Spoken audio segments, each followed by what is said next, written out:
দেশের শীর্ষস্থানীয় দুটি পত্রিকা একটি খবরকে একই দিনে অত্যন্ত গুরুত্ব দিয়ে প্রকাশ করেছে। একটি হচ্ছে দৈনিক বাংলাদেশ প্রতিদিন এবং আরেকটি হচ্ছে প্রথম আলো। আর খবরটি হচ্ছে কিশোর গ্যাংয়ের যে দাপট দেশ জুড়ে, সেই দাপট নিয়ে। এর মধ্যে দৈনিক প্রথম আলোর যে শিরোনামটি সেটি হচ্ছে যে বেপরোয়া 237 কিশোর গ্যাং।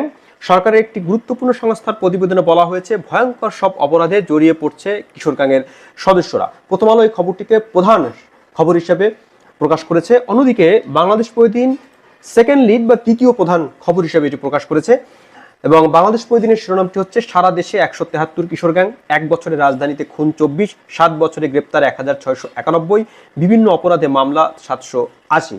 কিশোর গ্যাং কতটি এ নিয়ে তথ্য ভিন্ন হলেও ভয়াবহতা সম্পর্কে আমরা প্রায় গণমাধ্যমে দেখি যে এটা আসলে একেবারে লাগামহীন একটা অবস্থার মধ্যে পড়ে গেছে। এবং একসময় ছিল যে শহর এলাকায় কিশোর গ্যাংয়ের দাপট, কিন্তু এখন শুধু শহর নয়, গ্রামে গঞ্জে পাড়া মহল্লায় সর্বত্রই এই কিশোর গ্যাংয়ের একটা বাম্পার একটা অবস্থা আমরা দেখতে পাচ্ছি। বাম্পার শব্দটি ফসলের ক্ষেত্রে প্রযোজ্য হলেও কিশোর গ্যাংয়ের ক্ষেত্রে এখন এই শব্দটি বলা যায়, কারণ কিশোর গ্যাং কিন্তু এখন লাফিয়ে লাফিয়ে সংখ্যা বাড়ছে। প্রথম আলো পত্রিকার একটি হাইলাইট যদি আমরা দেখি, সেখানে বলা হচ্ছে যে সারা দেশে কিশোর গ্যাংয়ের সদস্য সংখ্যা 2372, 2000-এরও বেশি। শুধু ঢাকা ও চট্টগ্রাম মহানগরেই কিশোর গ্যাং রয়েছে 184টি। কিশোর গ্যাংয়ের সদস্যদের বিরুদ্ধে মামলা 780টি।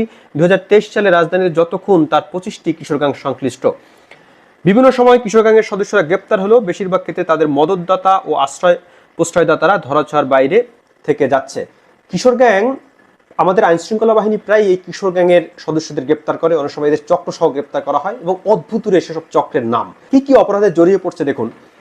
ছিনতাই, চাঁদাবাজি, মাদক ব্যবসা, জমি দখল, নারীদের উত্ত্যক্ত করা। দেশের যে কোনো এলাকায় এখন এ ধরনের অপরাধ ঘটলে কিশোর গ্যাংয়ের নাম আসছে, অথচ এক যুগ আগেও পাড়া মহল্লা কেন্দ্রিক অপরাধের ঘটনায় নাম আসতো কোনো না কোনো সন্ত্রাসী বাহিনী। এখন সে জায়গা দখল করেছে কথিত কিশোর গ্যাং। মানে তরুণদের মধ্যে একটা অংশ গ্যাং তৈরি করছে এবং সেই গ্যাং নানান রকমের অপরাধ করছে।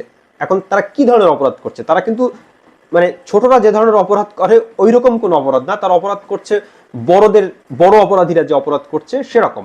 আমরা কয়েকদিন আগে একটি খবর আমরা জেনেছিলাম যে চট্টগ্রামে একজন চিকিৎসককে পিটিয়ে হত্যা করেছে কিশোর গ্যাংয়ের সদস্যরা। মানে বাচ্চা ছেলেপেলেদের হাতে একজন সিনিয়র নাগরিক তিনি পিটুনির শিকার হন এবং তিনি মারা যান।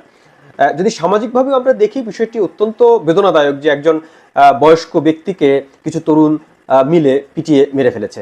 যখন কাউকে গ্রেপ্তার করা হয় কিশোর গ্যাংয়ের সদস্যদের, তখন এমনভাবে বিষয়টিকে প্রেজেন্ট করা হয় মনে হবে যেন কিশোররাই এই অপরাধের জন্য শুধু দায়ী এবং তারা নিজেরাই একটা ভয়ঙ্কর অপরাধীতে পরিণত হয়েছে। কিন্তু বাস্তবতা কিন্তু সেটা নয়। আমরা যদি এই কিশোর গ্যাংয়ের অবস্থা দেখি, তাহলে কিশোর গ্যাংয়ের পেছনে যিনি আছেন, মাথার উপরে যিনি আছেন, তিনি কিন্তু আর কিশোর নন, তিনি একজন বয়স্ক মানুষ এবং তিনি বা তারা মানে দুষ্ট রাজনীতিক বা প্রভাবশালীরা কিন্তু এই কিশোরদেরকে নিয়ন্ত্রণ করছেন। কিশোরদের ভবিষ্যৎ শেষ হয়ে যাচ্ছে এবং আমরা দেখছি যে অনেক ভালো ভালো স্কুলের ছেলেরাও এই গ্যাংয়ের সঙ্গে জড়িয়ে পড়ছে এবং তারা ভয়াবহ রকমের অপরাধ করে বেড়াচ্ছে।